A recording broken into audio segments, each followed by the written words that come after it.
کرنے والے تھے، کسی اور نے ان کا جو ہے وہ سامان چوری کیا تھا اور ان پہ الزام لگایا تھا، حالانکہ وہ مزدور تھے، جس سے پھر بعد میں ایس ایچ او کو چھوڑنا پڑا، جس کے چھوڑنے کی پاداش میں جو ہے خود طارق حسن کے قہر کا وہ شکار ہو کر ان کے خلاف جو ہے انہیں مقدمہ کرنا پڑا۔ اس کے بعد جو ہے وہ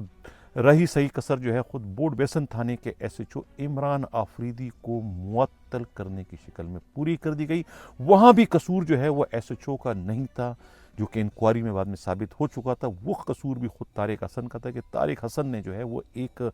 ایسے گندے کریکٹر کے ٹھیکیدار کی سفارش کی تھی جو کہ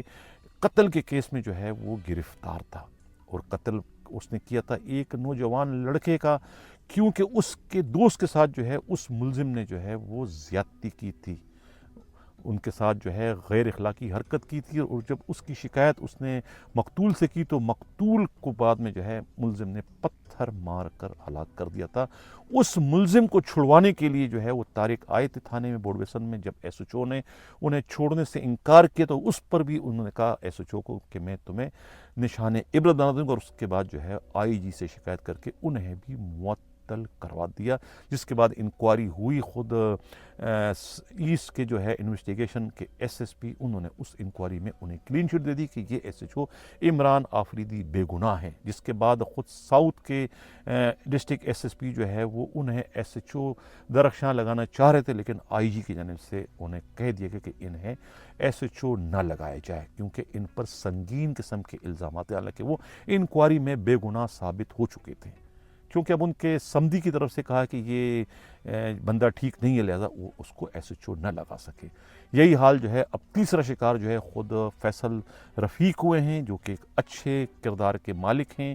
بہت سے تھانوں میں ایس ایچ او رہ چکے ہیں، دو بھائی ہیں، ایک عامر رفیق ان کے ہیں، وہ بھی ایس ایچ او رہ چکے ہیں، اور فیصل رفیق تو اتنے پڑھے لکھے ہیں کہ انہوں نے تو سی ایس ایس کا امتحان بھی دیا تھا، اس امتحان میں کامیاب نہ ہو سکے، اگلے سال دوبارہ وہ امتحان دینے کا ارادہ رکھتے ہیں، اگر وہ امتحان میں کامیاب ہو گئے تو کل جا کے وہ بھی A S P, S P اور ڈی آئی جی بننے میں کامیاب ہو جائیں گے۔ تو انہیں جو ہے وہ اس وقت بے گناہ جو ہے وہ ایک ناکردہ خطا کی سزا دیتے ہوئے جو ہے انہیں معطل کیا گیا ہے، کیونکہ بدقسمتی سے سندھ پولیس میں ایک نہیں دو آئی جی کام کر رہے ہیں۔ آئی جی کو اس بات کا جو ہے وہ احساس ہونا چاہیے کہ یہ جو ان کے سمدی ہیں یا دوسرے جو ان کے قریبی رشتہ دار ہیں، وہ ان کے نام کا کتنا ناجائز فائدہ اٹھا رہے ہیں، اور خود پولیس والے جو ہے وہ ان کے شکایتوں کے نتیجے میں جو ہے بے گناہ جو ہے وہ سزائیں پا رہے ہیں۔ اس پر جو ہے وہ آئی جی کو کم از کم اس قسم کی شکایتوں پر جو ہے وہ انکوائری کروانے کی ضرورت ہے، انکوائری کروانے کے بعد انہیں معطل کرنا چاہیے، انکوائری سے پہلے معطل کر کے جو ہے وہ جو ہے سسٹم کا جو ہے وہ اس وقت بیڑا غرق کیا جا رہا ہے، اور یہ کوئی آئی جی کے لیے کوئی اچھی مثال قائم نہیں ہو رہی، بلکہ آئی جی کی جو ہے نیک نامی اس سے بہت ہی بری طریقے سے متاثر ہو رہی ہے۔ اس سے قبل کسی آئی جی کے کسی رشتہ دار کو ہم نے جو ہے تھانوں میں آتے ہوئے اور ایس ایچ اوز کے خلاف کارروائی کرتے ہوئے نہیں دیکھا۔ یہ پہلے آئی جی ہے جن کے رشتہ دار جو ہے وہ اس طریقے سے تھانوں میں آ کے ایس ایچ اوز کو دھمکیاں بھی دے رہے ہیں اور ان کے خلاف کارروائیاں بھی کروا رہے ہیں۔ یہ کوئی اچھی مثال یا کوئی اچھی روایت نہیں ہے۔ یہ تو تھی سندھ کے آئی جی کی، جہاں پر ایک آئی جی نہیں دو آئی جی ہیں۔ اسی طریقے سے بدقسمتی سے جو سندھ کے وزیر داخلہ ہیں وہ اب ایک نہیں رہے بلکہ دو رہے ہیں۔ اس سے پہلے بھی پی ایس او رہے ہیں، لیکن اب جو پی ایس او آئے ہیں وہ ان کے رشتے کے بھانجے بتائے جاتے ہیں، یعنی ڈاکٹر فرخ لنجار، جو کہ پہلے ہی حیدرآباد میں بہت بڑے بڑے کارنامے سر انجام دے چکے ہیں، اتنے بڑے کارنامے کہ ان کارناموں کے نتیجے میں سندھ پولیس کا سر جو ہے وہ شرم سے جھک گیا ہے۔ یعنی کیا کچھ نہیں کیا اس ڈاکٹر فرخ لنجار نے حیدرآباد رینج میں 26 تھانے ہیں، اور ان 26 تھانوں کے جو ہے یہ بیک وقت جو ہے وہ ایس ایس پی بھی تھے، وہاں کے ایڈیشنل ایس پی بھی تھے، وہاں کے ایس پی ہیڈ کوارٹر بھی تھے، وہاں کے 26 تھانوں کے یہ خود ہی ایس ایچ او تھے، ان 26 تھانوں کے یہ خود ہی ہیڈ مورر تھے، ان 26 تھانوں کے یہ خود ہی فرنٹ مین تھے، ان 26 تھانوں کے جو ہے یہ خود بیٹر بھی تھے۔ یعنی کسی کو کھانے کمانے نہیں رہتے، سب کچھ یہ بٹور رہے تھے، کیونکہ ان کے سر پر کسی اور کا نہیں، صرف اور صرف جو ہے وزیر داخلہ جو ہے ضیاء لنجار کا ہاتھ تھا۔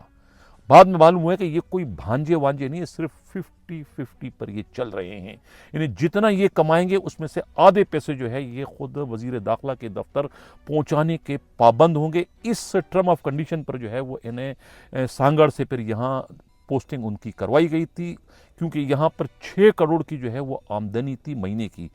اب ان کے آنے کے بعد وہ 6 کروڑ سے 18 کروڑ بن گئے، جس میں سے 9 کروڑ جو ہے وہ وزیر داخلہ کے دفتر پہنچایا جاتا تھا، اور اس کے بعد باقی 9 کروڑ وہ خود بٹورا کرتے تھے، کیونکہ وہ ایس ایچ اوز کو جو ہے وہ کھانے نہیں دے رہے تھے۔ تمام تھانوں کے وہ خود بیک وقت ایس ایچ او بھی تھے اور ہیڈ مرر بھی تھے، جس سے خود وہاں کے ایماندار اور اصول پرست ڈی آئی جی جو ہے طارق رزاق داریجو بھی جو ہے وہ پریشان ہو گئے تھے، وہ ہاتھ جوڑ چکے تھے۔ جب ان کا ٹرانسفر ہوا تو سب سے زیادہ خوشی کا اظہار جو ہے خود ڈی آئی جی نے کیا، بلکہ کہتے ہیں کہ مٹھائیاں تقسیم کی کہ ایک بہت بڑی بیماری، ایک بہت بڑی تباہی چیزیں حیدرآباد رینج کا جو ہے وہ چھٹکارا مل گیا، دیگیں تقسیم کی گئی ان کے ٹرانسفر کی خوشی میں۔ اب کہتے ہیں نا کہ وہاں سے تو چلے گئے، اب آ گئے جناب پی ایس او بن گئے ہیں خود وزیر داخلہ کے، تو اب سندھ میں 2 وزیر داخلہ بن گئے، یعنی جتنا پیسہ جو ہے وزیر داخلہ کے نام پر آئے گا اتنا پیسہ جو ہے خود ان کے پی ایس او یعنی چھوٹے وزیر داخلہ بھی لیں گے۔ تو اب جو ہے وہ سندھ کے ایس ایس پی ہو یا سندھ کے ایس ایچ اوز ہوں، خاص طور سے حیدرآباد رینج کے جو ایس ایچ او ہے ان کی تو مصیبت آ گئی ہے، ان سے تو اب بھی جو ہے یہ پی ایس او صاحب جو ہے وہ براہ راست پیسے وصول کر رہے ہیں، یہ کہنا ہے خود پولیس کے انتہائی قابل احترام ذرائع کا۔ کہتے ہیں کہ شرم و حیا جو ہے وہ ان لوگوں کو چھو کے نہیں گزری، ان کو روکڑا چاہیے، پیسہ چاہیے، نام جائے بھاڑ میں، ان کی عزت کوئی کرے نہ کرے، لیکن انہیں جو ہے وہ پیسے چاہیے۔ پیسوں کے بغیر جو ہے یہ مچلتے ہیں، تڑپتے ہیں، جس طرح پانی میں جو ہے پانی کے بغیر جو ہے مچھلی جو ہے وہ تڑپ تو سکتی ہے، زندہ نہیں سکتی، یہ حال جو ہے وہ ان کا اس وقت ہو چکا ہے۔ تو ناظرین، یہ تھا آج کا ہمارا ایک الگ تلگ ویلاگ۔ کیسا لگا؟ اپنا فیڈ بیک ضرور دیں۔ کسی کو اگر کوئی تحفظات ہو تو وہ اپنا جو ہے وہ میسج کر سکتے ہیں، ان کے تحفظات کو ان کے میسج کے ذریعے، ان کے بیانوں کے ذریعے ہم دور کرنے کی کوشش کریں گے۔ اسی کے ساتھ اجازت چاہتا ہوں، اللہ حافظ۔